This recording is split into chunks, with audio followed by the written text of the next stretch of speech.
மலை உச்சியில பூத்தைய பிச்சு புவையுங்க கொத்து கொத்தா காய்ச்சைய வெள்ளரி பிஞ்சையுங்க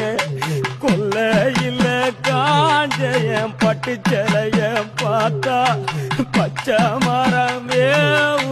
பச்சை கிளி எல்லாம் ஆட்டக்காளியும் நான் பொட்டுக்காளியும் நான் பட்டி தேடும் முட்டி